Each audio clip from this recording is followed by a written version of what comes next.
Bonjour à tous, j'espère que vous allez bien. Soyez le bienvenu dans cette nouvelle manne fraîche. Hier soir, pendant que je priais pour savoir ce que je devais partager aujourd'hui, j'ai pensé à mon livre Les pensées, pensées victorieuses, et que ça devait être un message sur les pensées, et que je devais prendre une méditation de ce livre. Et c'est ce que je fais aujourd'hui, c'est la méditation numéro 10. Il y a 31 méditations, c'est-à-dire une méditation pour chaque jour. Et la Bible dit que dans 3 Jean 1, verset 2, troisième épître de Jean, chapitre 1 au verset 2, Bien-aimé, je souhaite qu'à tous égards tu prospères et sois en bonne santé, comme ton âme est en prospérité. Ça, c'est selon la traduction Osterwald. Et ici, nous voyons que la prospérité est liée à l'état de notre âme ainsi que notre santé. Et qu'est-ce que c'est que la prospérité ?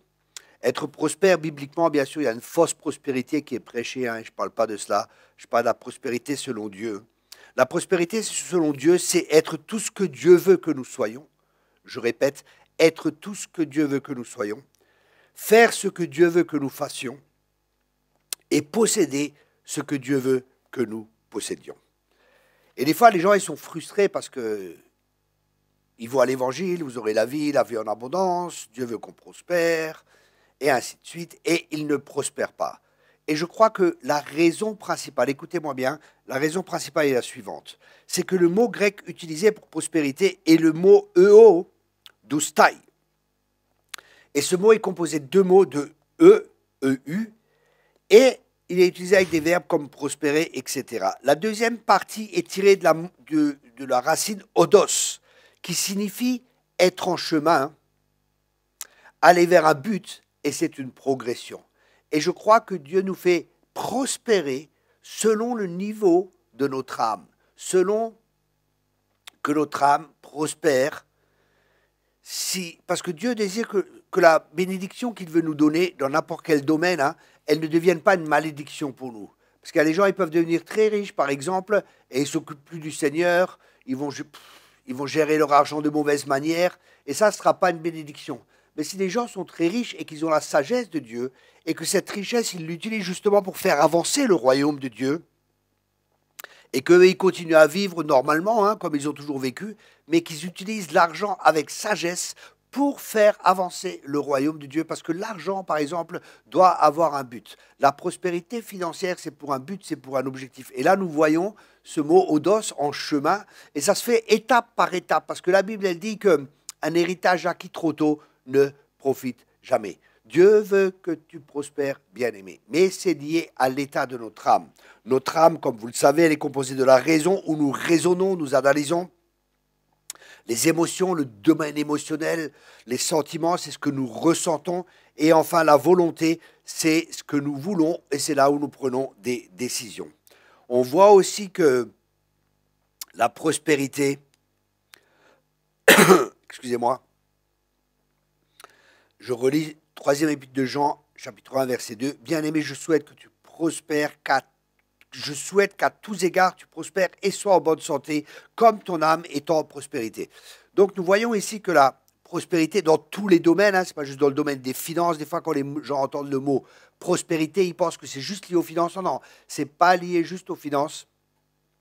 Ça englobe toute notre vie. Il y a un mot aussi qui peut être traduit, des fois, c'est le shalom, qui signifie aussi des fois être prospère. Et c'est dans chaque domaine de notre vie que Dieu veut qu'on ait ce shalom, cette paix, et qu'on ait cette prospérité dans tous les domaines de notre vie.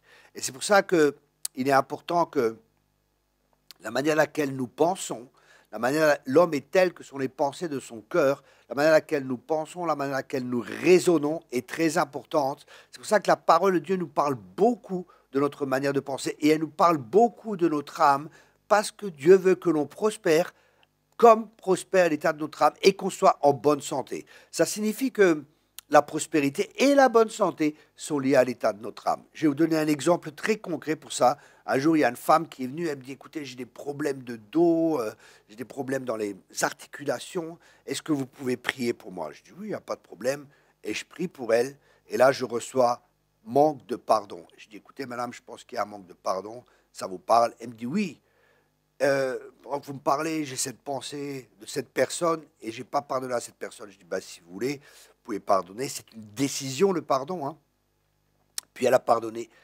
J'ai prié pour elle. Elle a été guérie instantanément. Vous savez, c'est intéressant parce que des fois, quand il y a des problèmes d'articulation, c'est là où il y a les jointures. Vous voyez?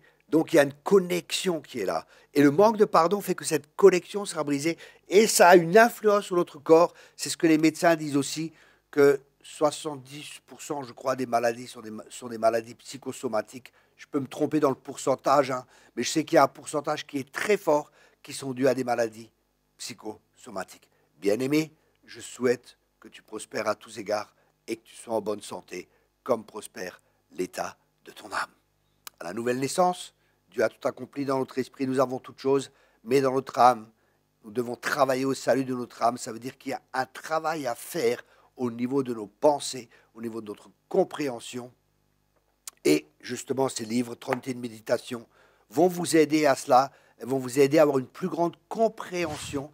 Et aussi, c'est des livres qui sont très pratiques, qui sont en promotion, profitez-en, qui vont vous aider de manière très pratique à changer votre manière de penser, afin que vous puissiez devenir tout ce que Dieu veut que vous deveniez, que vous ayez tout ce que Dieu veut que vous ayez, que vous prospériez à tous égards. Soyez abondamment bénis. Merci de partager. Abonnez-vous à notre chaîne YouTube.